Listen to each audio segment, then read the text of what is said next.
During the Song Dynasty in China, a farmer was plowing a field when he saw a strange sight. A rabbit suddenly rushed over, bumped into a tree stump, and died.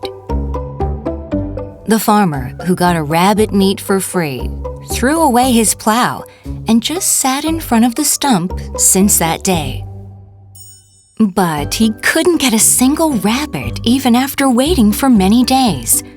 Rumors about the foolish farmer spread everywhere. He eventually became a source of laughter for everyone of the Song Dynasty.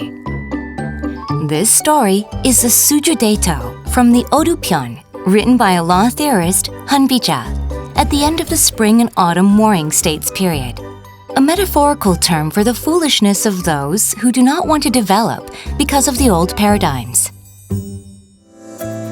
Aren't there people around us who think that those times were good and live being trapped in old customs and past experiences? Hanbija believed that in each era, there is a political system suitable for that era. For example, the politics of humanity from the era of ancient times, which emphasized temperance and perseverance, is not a suitable political system during the Warring States period. In other words, Hanbija thought that an old paradigm should not be directly applied in the present. World-renowned cultural critic Marshall McLuhan spoke of a similar story. Politics throws yesterday's answers on today's problems. This is also a sarcasm for not being able to properly see the reality because of being tied to the old paradigms. A paradigm is the eyes of people in an era used to view their world, or a term referring to a system of perception, like a frame of thought. The term was first used by Thomas Kuhn, a philosopher of science, in his book, The Construction of the Scientific Revolution. Since a paradigm means perspective and frame, if a different paradigm is applied, the same object and situation should be perceived differently. Therefore, in these days of rapid paradigm shift, if you are stuck in an old paradigm, you won't be able to see the problem correctly. After entering the Fourth Industrial Revolution, there are numerous companies that have shut down for not making the necessary changes.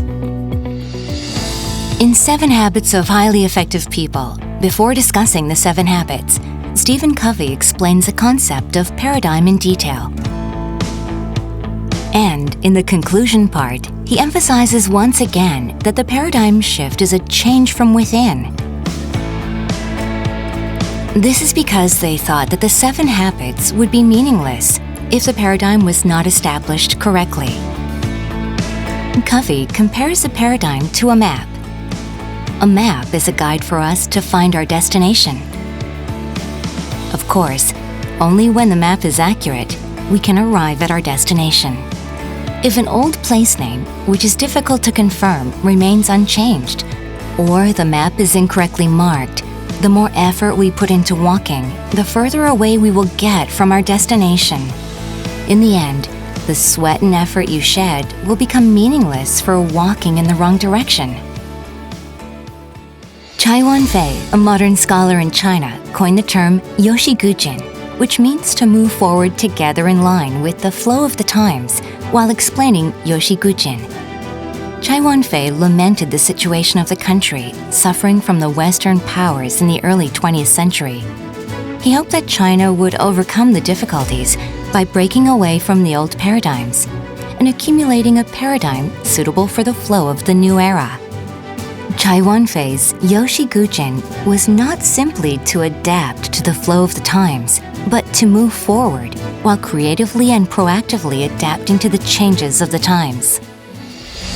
Network marketing is a new method of distribution, created in a new era with a new flow. Therefore, it is also the mission of all network marketers to break away from the old paradigms and to create a new industrial ecosystem. In the era of paradigm shift, it depends on your choice whether to stay in the past or to lead this change to success.